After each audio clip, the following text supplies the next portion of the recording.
I'm John Brown, and today we're going to talk about Myanmar. Myanmar is a country you think very little about. So little actually that this isn't even Myanmar. This is. Actually, you think so little about Myanmar. In fact, the first country is Myanmar. Y'all got punked. Mr. Green! Yes, me from the past? What the heck even is Myanmar? I mean, like, who even cares? Myanmar, or Burma if you happen to be part of the US government. And well, me from the past, it may be if you did care, and put down Pokemon Platinum. You would know about Myanmar and all that goes on inside. And to know about Myanmar is exactly what Myanmar's secret world of corruption and evil doesn't want.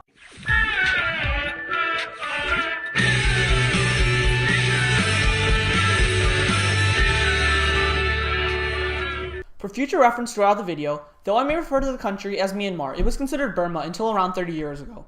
More on this later. Moving on, although Myanmar had a general state nation around 13,000 years ago, the Myanmar we know today was created after the end of imperial rule in Southeast Asia. Before that, however, there was the classic East Asia situation of invasion by, wait for it, the Mongols. Something very important happened at this point. Circa 600 BCE onward, trade with the region diffused Islam from the Persians. They formed a religious diaspora, bringing all aspects of Islam. Over time, the population slowly grew into a decent size, yet they remained the minority, which becomes important in further events. A good while later, the First Anglo-Burmese War occurred in 1825, which happened between the northern British colonies and parts of Burma/Myanmar. Stan, this is getting confusing. Is it Burma or Myanmar? It says it can be either. Is Myanmar because of military oppression? I guess for the purpose of this video, because it does have a lot to do with military oppression, we're going to call it Myanmar. Anyway, back to circa 1800 Myanmar. It then became a British colony and lived under British rule and had a little fritz with Japanese invaders until 1948, when Myanmar officially became its own sovereign nation. But the real question is, why do you call this video a timeline of fear, hatred, and cruelty? Remember what we said about religions? The two major ones are Buddhism and Islam. In this lesson specifically, Rohingya Muslims. In Myanmar today, there are currently about 1 million of these Rohingya Muslims, all being targeted for their ethnicity. But how did we get to this point? This whole problem stems from 3 points: fear created by people in power, hatred that erupts from the masses, and cruelty carried out by a corrupt government. In Myanmar, Islamophobia is a prominent form of fear that has fueled the fire of the current genocide.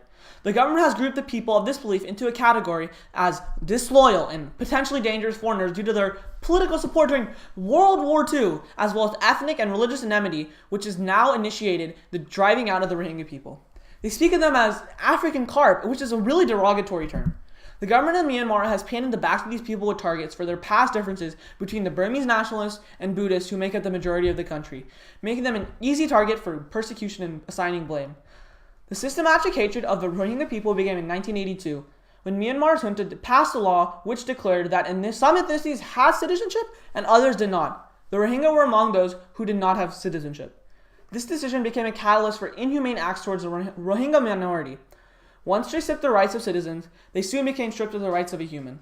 They are no longer welcome in healthcare facilities or not available to receive any humanitarian aid. The fear of the Rohingya turned into hatred, that since once they tried to rebel to make sure their living conditions were better, they're now evil people because they fought against the government. This fully creates fear throughout the entire population. This takes us to cruelty. For the past year, close to 600,000 Rohingya have run from Myanmar into neighboring countries. What have they been running from, you might ask? Picture machetes and horrible mass burnings of villages. The killings of innocent women and children isn't very fun to think about, is it? Most of this evil has been carried out by the government, military to be specific. The Myanmar government is broken down into 2 parts, the parliament and the military. That will be important later. Back to fear, hatred, and cruelty. A politician that runs on these ideals, perhaps not stating them, but simply letting them fester, will succeed. They create a more toxic world for the innocent Rohingya people, and that person exists. Oh shoot, I think I have mail. Stan, hold the show. You know what time it is.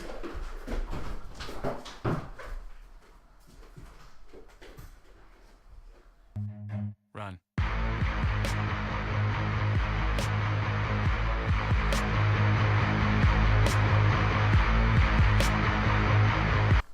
I'm back.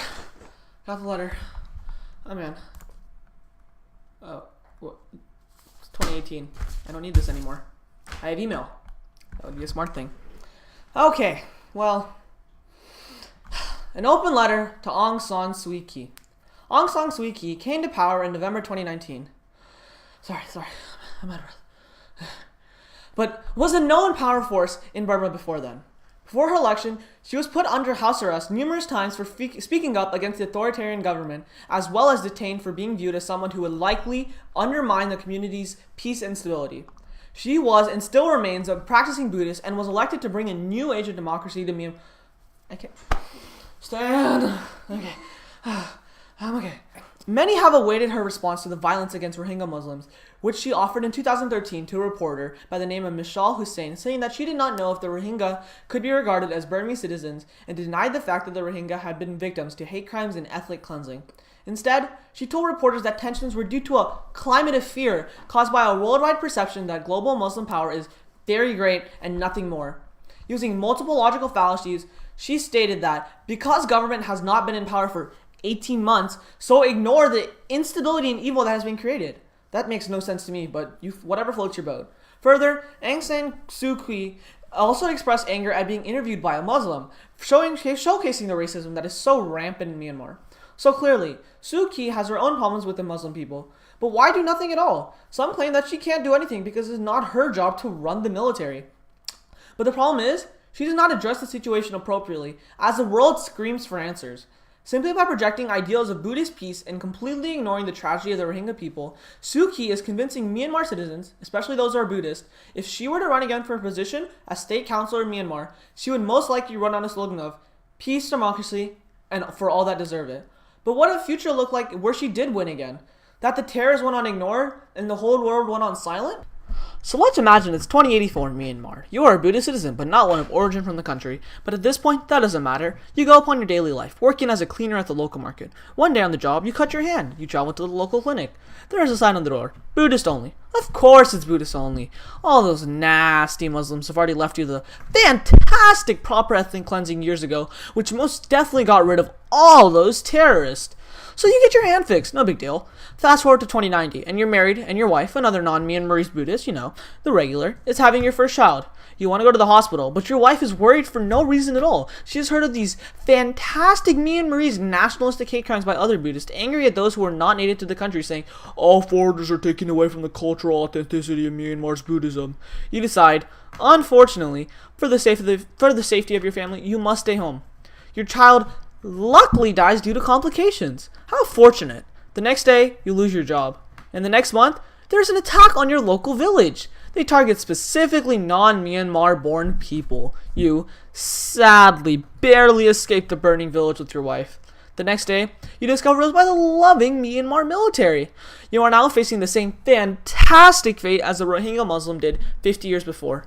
You listen to the news and discover a law has been passed stating non-Myanmar citizens, Buddhists or not, are no longer citizens. You dejectedly decide to leave Myanmar, but on the dangerous trip to India, your wife is taken prisoner by Myanmarese forces when she goes to the river to clean. You luckily never see her again. You make it to India and decide to join a humanitarian group to help refugees along this trip. You work side by side with the Rohingya Muslims you despise, but you don't care. You all face the same monster, the fear, hatred, and cruelty of Myanmar.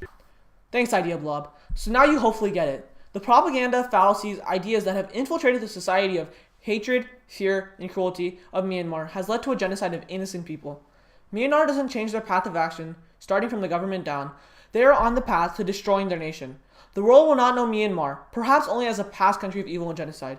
My warning to you, to avoid this, so in 2090 all can live peacefully, is to simply be kind. Accept others' differences and forget past wrongs. Create a new timeline of acceptance, love, and kindness. Until then, thanks for watching.